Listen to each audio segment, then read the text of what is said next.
I could never have imagined that a small, dirty, rumpled receipt would shatter my entire life into pieces within 307 days. This wasn't a movie scene. This wasn't a moment of shouting or a big confrontation. It was just an ordinary Tuesday evening when I was taking off my husband, Darius's, jacket to put it in the dry cleaning pile. In 7 years of marriage, we had never searched each other's bags or pockets. Our relationship was built on a strong foundation of trust, or so I desperately believed. My hand stopped on that little piece of paper, a high-end steakhouse receipt. The date was 3 weeks ago, and the strangest thing, the bill was for a dinner for two, with a total amount 3 times higher than what Darius had claimed he spent that night. Client meeting, he had always said, just with Mr. Jenkins, a quick bite. But this bill included a dessert, a $17 molten chocolate lava cake. Darius hated molten chocolate lava cake. He always ordered the pecan pie. Always. My breath froze in my chest. Suddenly, the entire journey of our life together unfolded before me like a poorly written script. 7 years of seemingly solid partnership, always loving, always stable, but was all of it a meticulously crafted illusion?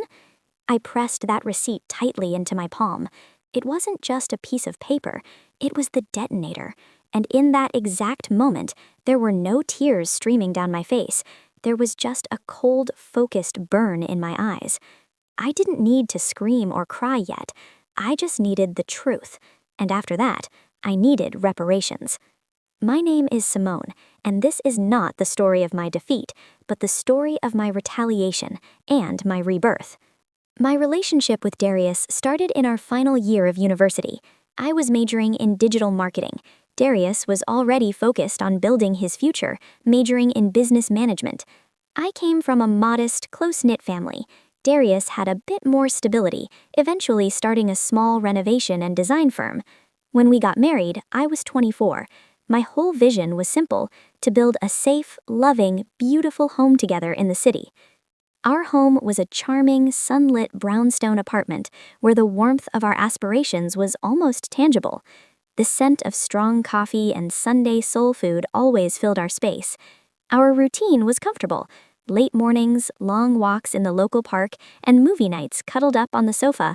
It was predictable, yes, but in that predictability, I found profound security. I preferred my life to be a steady, dependable river rather than a chaotic sea. Darius was always the responsible, thoughtful one. He wasn't overly expressive, but his eyes always seemed to hold a deep devotion for me, or perhaps that's what my heart chose to perceive. He was generous with his compliments and his bear hugs. When he held me, I truly believed we were invincible. By the 3rd year of our marriage, Darius's company, Deluxe Designs, started to gain serious traction. He was moving from small residential upgrades to large-scale commercial contracts. This meant more income, higher status, and significantly longer hours away from home. "Simone, we have to push hard now," he would say when he finally dragged himself home past midnight, weary but with the glimmer of ambition in his stare. "This hustle is for our generational wealth, for our children's future." I was his biggest cheerleader. I had transitioned my career to freelance consulting, making myself available to support his schedule. I dedicated myself to making our home a sanctuary, a place where he could truly disconnect. I never questioned his late nights. If he had to leave for an emergency meeting on a Saturday, I would just hand him his travel mug and softly whisper, "Go get him, babe." I genuinely felt that my partner's grind was my grind. His success was a joint victory. Maybe this was my gravest miscalculation. I had intertwined my sense of self-worth with his professional trajectory. 7 years in, we had the nice car, a healthy investment portfolio, and a beautiful apartment. But one crucial thing was missing: a baby. We had lengthy, loving conversations about starting a family. Darius used to promise, "Just a little longer, Simone. Once the business is on autopilot, we can give a child our undivided attention." But over the last year, the subject had become a source of mutual silence.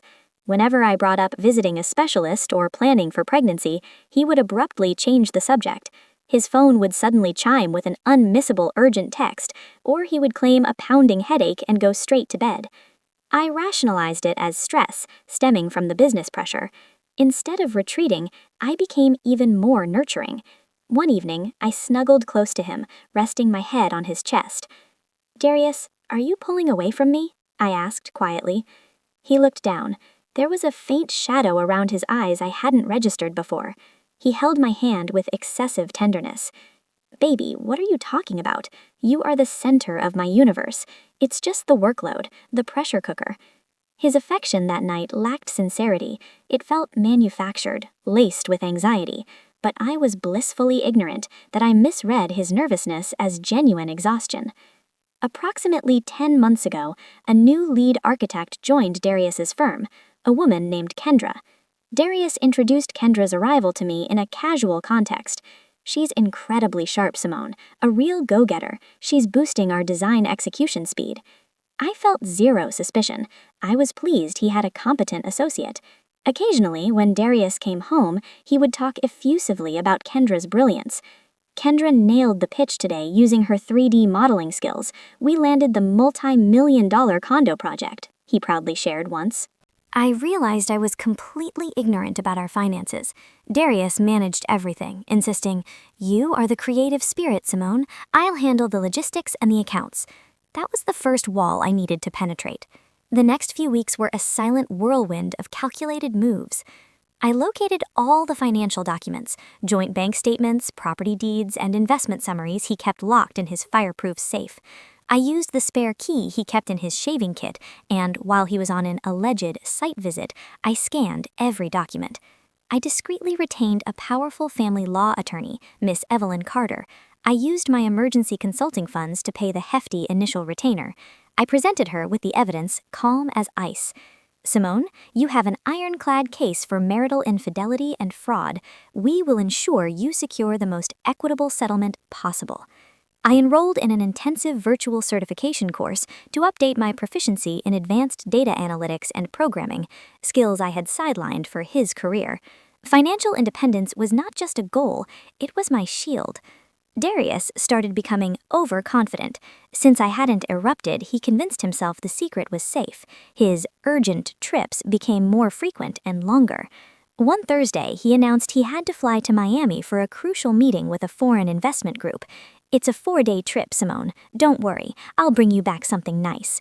I gave him a serene smile. "Drive safely, Darius." The moment his car pulled out, I checked his work email on his laptop. There were no Miami flight confirmations and no investment group meeting scheduled. Instead, there was an email thread confirming a penthouse reservation at a high-end resort in Cabo San Lucas for 4 days, under the names Mr. and Mrs. Johnson. Johnson was Kendra's mother's maiden name, a detail I'd overheard him mention years ago. A cold rage, cleaner than any anger, washed over me. They weren't just sneaking around, they were luxuriating in a honeymoon fantasy financed by my security and my deferred dreams. I used this time to finalize my preemptive measures. I commissioned a professional archivist to digitize and print every single photo of Darius and me, from our wedding to last year's holiday card. I wanted the visual memories, not to mourn them, but to use them as tools in my final theatrical unveiling. I also revamped my professional life. I reactivated my premium LinkedIn profile and updated my resume. The old Simone used to list her soft skills as organizational and communication. The new Simone listed digital surveillance, complex data retrieval, and strategic litigation support. The physical transformation was the final step. I went to my stylist and cut off the long, flowing hair Darius adored into a sharp, decisive, asymmetrical cut. I started wearing bold colors and structured outfits that projected power, not passivity. I was preparing for a battle, and I needed to look the part. When Darius returned from Miami, smelling faintly of premium tequila and Kendra's signature jasmine perfume, he barely glanced at me. "Hey, did you get a haircut? Looks different," he mumbled, already checking his notifications. He didn't say beautiful or bad, just different. He was so consumed by his parallel life that the real woman standing before him was invisible. But I saw him. I saw the faint white tan line on his left finger where he had temporarily removed his wedding band. I smiled, a genuine, terrifyingly calm smile. "Yes, Darius, things are very different now." He poured a glass of scotch and completely missed the icy promise in my voice. He was too busy enjoying the spoils of his deceit. He had no idea the platform he was standing on was about to be dynamited from below. The day I decided to execute the turning point was a Thursday, precisely 307 days after I found the lava cake receipt. I had spent those months meticulously gathering evidence, securing my finances, and mentally steeling myself. My lawyer, Miss Carter, was ready. My heart, however, was still trying to catch up to my head. I chose the location carefully, the large polished mahogany table in Darius's home office. This was the place where he had spent countless hours pretending to work while actually weaving his intricate web of lies. It felt right to end his charade where it began. I waited until he came home, relaxed and expansive after what he claimed was an exhausting 14-hour workday. "Darius, I'm starving. Did you order the takeout I texted about?" he asked, tossing his briefcase onto the floor, already unbuttoning his shirt. I was sitting in his leather chair behind the massive desk, sipping my chamomile tea. The desk was bare, save for 2 items, a pristine white divorce petition and my old Bible. "Darius," I said, my voice steady, even and low. It was the calm before the Category 5 storm.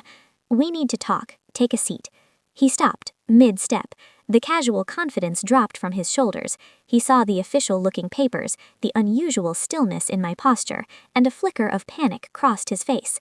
He tried to recover with bluster. "Simone, what is this? I've had a brutal day. Can this wait until morning?" "No," I replied, my eyes locked on his. "Sit down, please." He hesitated for a long moment, then slowly pulled up the client chair opposite the desk. He looked defensive, cornered. "What is this, a joke? What's the drama, Simone?" I didn't dignify the word drama with a response. I calmly opened the Bible and retrieved the original evidence. "Do you remember this, Darius?" I gently slid the scrinkled steakhouse receipt across the table. $17. Molten chocolate lava cake. For 2. February 14th.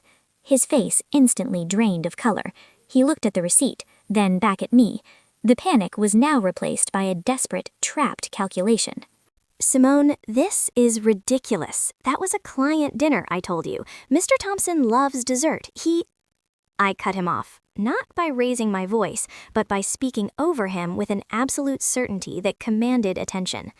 "Mr. Thompson prefers the pecan pie, Darius. You were sitting across from Kendra. The reservation was made under her personal email, which I now have access to. The date was Valentine's Day." I leaned forward slightly. "And the price of a lie, Darius, is much higher than $17.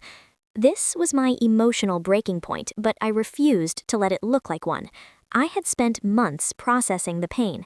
Now was the time for execution. "I know about the M-Files folder on your phone.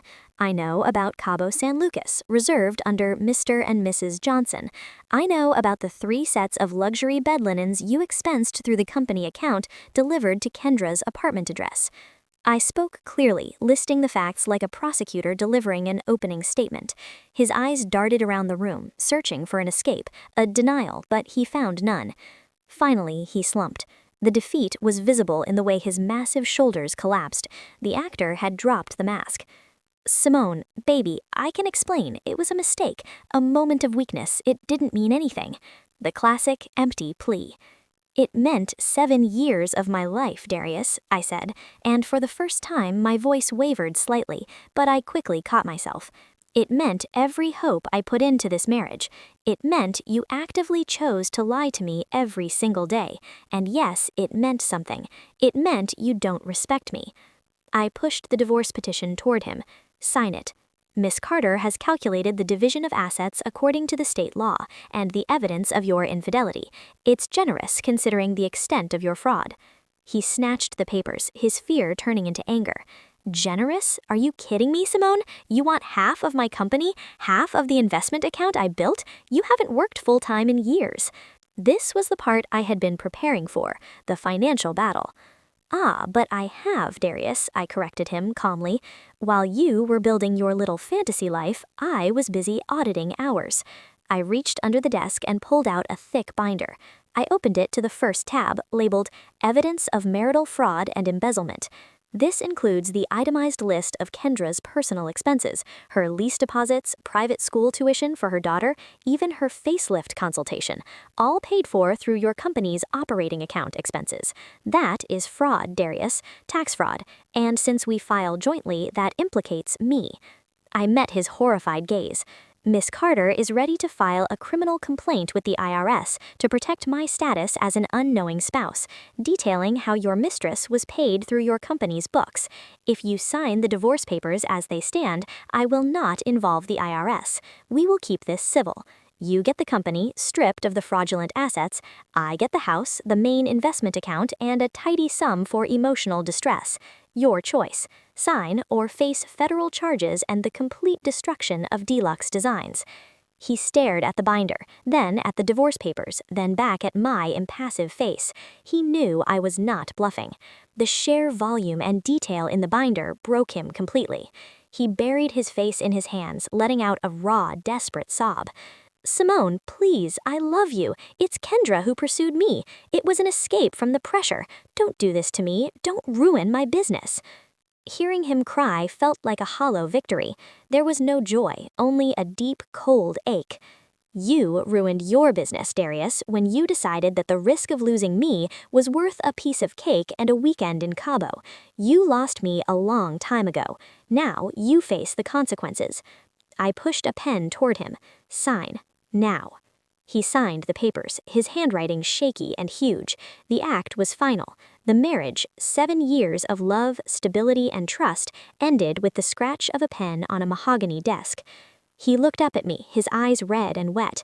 What about Kendra? What will I tell her?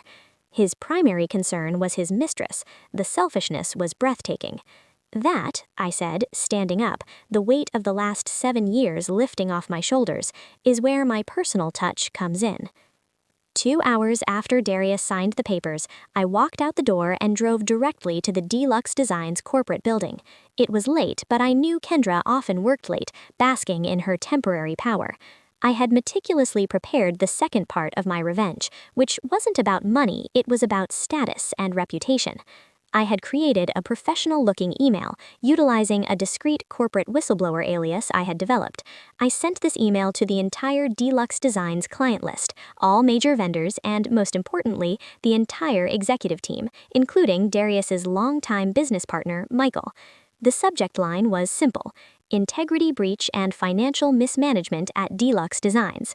The body of the email contained a link to a heavily secured cloud folder.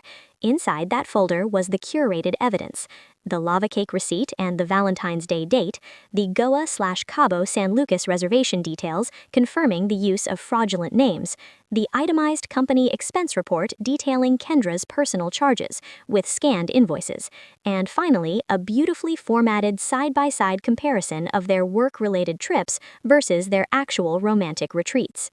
The emotional kicker? The email concluded with one of our old, perfectly happy wedding photos, captioned simply, "The foundation that was betrayed." I hit send right outside their lobby, feeling the digital shockwave ripple across the city. The betrayal was public. The evidence was irrefutable. My reputation was intact as the victim, and their professional lives were now permanently tainted by scandal and financial impropriety. My goal was never to see him jailed, but to ensure that the professional power he used to cheat me would become the tool of his public humiliation. I wanted him to feel the shame of his choices every time he tried to close a deal. I drove away from the office, watching the city lights blur. I wasn't weeping, I was breathing. For the first time in a very long time, I was breathing free air. The revenge wasn't loud or violent, it was precise, quiet, and absolutely devastating. The hours following the email release were strangely quiet on my end, yet I knew the world around Darius and Kendra was imploding. The silence was the eye of my storm. I didn't hear from Darius that night. I assumed he was frantically dealing with the fallout. I had changed the locks on the home office and the master bedroom while he was gone, retreating into my own safe space within the house, treating him as a temporary unwanted guest. The next morning, the real action started. At 8 a.m., my phone rang. It was Darius. I let it go to voicemail. He sounded panicked, his voice high-pitched and ragged. "Simone, what did you do? Michael just called me, screaming. The investors know. The Miller contract is canceled. You ruined me." I listened to the message twice, my face completely devoid of emotion. I knew this was the sound of justice ringing. At 9:30 a.m., Miss Carter called. "The papers have been filed, Simone. Darius's lawyer contacted me an hour ago. He said Darius will not contest the settlement. He wants the IRS issue buried more than anything. Congratulations, dear, you are free." The word free resonated deep within my bones. It wasn't just freedom from Darius, it was freedom from the need to pretend, freedom from the constant anxiety of a crumbling marriage. The impact on Deluxe Designs was immediate and brutal. Within 48 hours, Kendra was fired, not just for the affair, but for the proven misuse of company funds, which compromised their accounting integrity. Her professional license was also under review. Michael, Darius's business partner, initiated the dissolution of their partnership. He wanted out before the impending tax audits hit. He wasn't kind, he was furious that Darius's personal life had jeopardized years of his own hard work. Several key clients, citing moral and financial instability within the firm, pulled out of lucrative long-term contracts. Darius's company, built over a decade, was crumbling not because of the economy or a bad deal, but because of a $17 dessert and his monumental lack of judgment. Darius came home that evening not through the front door, but staggering in through the garage. He looked like he had aged 10 years in a single day. He found me in the kitchen making myself a simple dinner. "You destroyed me, Simone. Everything I worked for," he whispered, his eyes hollow. I slowly placed the salad tongs down. I turned to him, my expression calm.